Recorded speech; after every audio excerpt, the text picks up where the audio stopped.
আজকে আমি পনিরের এমন একটা রেসিপি বানাবো যেটা দিয়ে রুটি, নান, পরাটা যেকোনো কিছু খেতে কিন্তু খুব ভালো লাগবে। তো নমস্কার বন্ধুরা, আমি শ্রাবণী আবার চলে এসেছি ছোট একটা রান্নার ভিডিও নিয়ে। তো ঘরে কিছুটা পনির ছিল, তো পনিরটাকে কিউব করে কেটে নিয়েছি, আর সেই সঙ্গে পেঁয়াজ আর ক্যাপসিকামটাও কেটে নিয়েছি। তো পেঁয়াজের পাপড়িগুলোকে আমি ছাড়িয়ে নিয়েছি। তো এখানে কিছুটা টক দই নিয়েছি, দইটাকে একটু ভালো করে ফেটিয়ে নিয়ে 3 চামচ মতো বেসন দিয়ে দেবো। আর এখানে বেসনটা কিন্তু বাইন্ডিং এর কাজে খুব সাহায্য করবে। আর সেই সঙ্গে এখানে কাশ্মীরি লঙ্কার গুঁড়ো দিয়ে দিয়েছি, তন্দুরি মশলা দিয়ে দিয়েছি 2 চামচ, কিছুটা নুন দিয়ে দিয়েছি, হলুদ দিয়ে দিয়েছি, আর সেই সঙ্গে জিরে ধনে গুঁড়ো দিয়ে দিয়েছি, আর 1 চামচ আদা রসুনের পেস্ট দিয়ে দিয়েছি। এরপর মিশ্রণটাকে খুব ভালো করে আমি মাখিয়ে নেব। মিশ্রণটা ভালোভাবে মাখানো হয়ে গেলে এরপর পনিরের কিউবগুলো দিয়ে দেবো, পেঁয়াজ ক্যাপসিকাম গুলো দিয়ে ভালো করে এই মিশ্রণটিকে মাখিয়ে নিতে হবে। সেই সঙ্গে সামান্য একটু কাসুরি মেথিও দিয়ে দিয়েছি। এরপর মিশ্রণটা কিন্তু খুব ভালো করে মাখাতে হবে, যাতে পেঁয়াজ ক্যাপসিকাম পনিরের মিশ্রণে মশলাগুলো কিন্তু খুব ভালোভাবে যাতে লেগে থাকে। আর এদিকে কড়াইয়ে কিছুটা সর্ষের তেল নিয়ে তাতে কাশ্মীরি লঙ্কার গুঁড়ো দিয়ে দেবো। এরপর এটাকে একটু হালকাভাবে নাড়াচাড়া করবো যাতে লঙ্কা গুঁড়োটা পুড়ে না যায়। তারপর সেই তেলটা আমি পনিরের মধ্যে ঢেলে এটাকে ভালোভাবে একটু মাখিয়ে নেবো।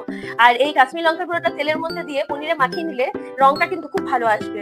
সেই সঙ্গে ওই কড়াইয়ে আরো কিছুটা সাদা তেল নিয়ে যে মিশ্রণটা আমি মাখিয়ে রেখেছিলাম পনির, পেঁয়াজ, ক্যাপসিকামের, সেটাকে আমি কড়াইয়ের মধ্যে দিয়ে খুব ভালোভাবে নাড়াচাড়া করে। আর এদিকে শুকনো কড়াইয়ে ধনে, জিরে, মৌরি, গোটা গরম মশলা, শুকনো লঙ্কা ভালোভাবে একটু শুকনো কড়াইয়ে নাড়াচাড়া করে নিয়ে ব্লেন্ডারে এটাকে আমি গুঁড়ো করে নেবো।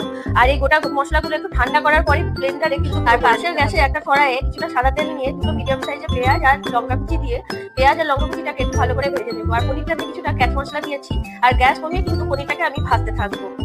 আর পেঁয়াজটা লালচে ভাজা হয়ে গেলে 1 চামচ মতো আদা রসুনের পেস্ট দিয়ে দিয়েছি। তারপর দিয়ে দেবো দুটো মিডিয়াম সাইজের টমেটো পেস্ট। আর টমেটোটা দেওয়ার পর একটু ভালোভাবে নাড়াচাড়া করে নিয়ে এতে ঝাল লঙ্কার গুঁড়ো, কাশ্মীরি লঙ্কার গুঁড়ো দিয়ে দিয়েছি, নুন দিয়ে দিয়েছি, জিরে, ধনে, হলুদ দিয়ে এটাকে আবার একটু ভালোভাবে নাড়াচাড়া করে নেবো। সেই সঙ্গে আমি এতে দিয়ে দিলাম 1/2 কাপ মতো টক দই ফেটিয়ে রেখেছিলাম, সেটাও মশলার মধ্যে দিয়ে একটু ভালোভাবে নাড়াচাড়া করবো যতক্ষণ না তেল ছাড়ছে। সেই সঙ্গে এখানে 2 চামচ মতো আমি তান্দুরি মশলা দিয়ে দিয়েছি।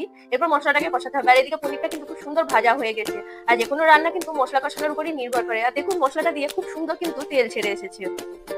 আর মশলাটা যখন খুব ভালোভাবে কষানো হয়ে যাবে, যে পনিরটা আমি ভেজে রেখেছিলাম সেটা কিন্তু মশলাটার মধ্যে দিয়ে আবার নাড়াচাড়া করব। তারপর পরিমাণ মতো একটু গরম জল আমি দিয়ে দিলাম। আর এতে কিন্তু খুব বেশি জল দিলে ভালো লাগবে না। তারপর একটু চিনি দিয়ে দিয়েছি। এরপর এটাকে একটু ভালোভাবে নাড়াচাড়া করব। তারপর উপর থেকে দিয়ে দিলাম কাসুরি মেথি। আর সেই সঙ্গে যে ভাজা মশলাটা গুঁড়ো করে রেখেছিলাম সেটাও পনিরের মধ্যে দিয়ে এটাকে 2 থেকে 3 মিনিট নাড়াচাড়া করে গ্যাস বন্ধ করে ঢেকে রাখবো। আর আমাদের এই পনিরের রেসিপিটি কিন্তু একদম রেডি হয়ে গেছে। আর এটা দেখতে যতটা ভালো লাগছে, খেতে কিন্তু তার থেকেও ভালো হয়েছে। আর এই পনিরটা কিন্তু আমি ঘরেই তৈরি করেছি, দোকানের কেনা কিন্তু পনির নয়, জন্য পনিরটা খেতেও কিন্তু খুব ভালো হয়েছে। আর এটা গরম গরম রুটি, পরাটা, নান যার সাথে খান না কেন খেতে কিন্তু খুব ভালো লাগবে।